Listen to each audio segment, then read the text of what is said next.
हे बघा, इंग्रजी महिने आणि त्याचे दिवस.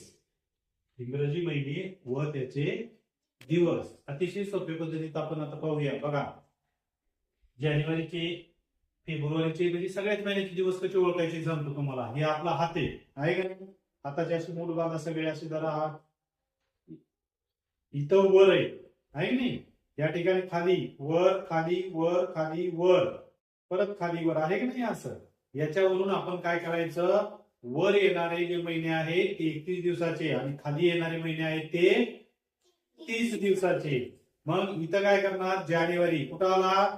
वर. किती दिवसाचा? 31 दिवस लिहायचा, 31. आता या ठिकाणी फेब्रुवारी महिना खाली येतो. फेब्रुवारी महिना हा 28 किंवा 29 दिवसाचा असतो, बरोबर की नाही? मग या ठिकाणी 28 किंवा 29. त्यानंतर मार्च वर आला, तो किती दिवसाचा असेल? 31. त्यानंतर मार्च नंतर एप्रिल खाली आला, किती दिवसाचा असेल? 30. त्यानंतर मे वर येतो, किती दिवसाचा?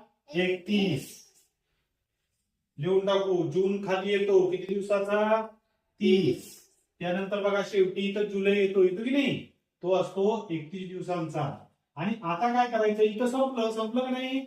परत आपण काय करायचं, त्याच ठिकाणी ऑगस्ट म्हणायचं. त्याच ठिकाणी काय म्हणायचं?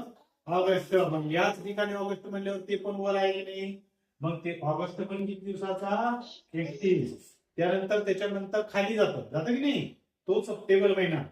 ऑगस्ट नंतर सप्टेंबर खाली, म्हणजे तो 30 दिवसाचा. त्यानंतर ऑक्टोबर वर आहे म्हणजे 31 दिवसाचा. ऑक्टोबर नंतर नोव्हेंबर खाली येतो की नाही? तो 30 दिवसाचा. आणि नोव्हेंबर नंतर डिसेंबर वर येतो, तो 31 दिवसांचा.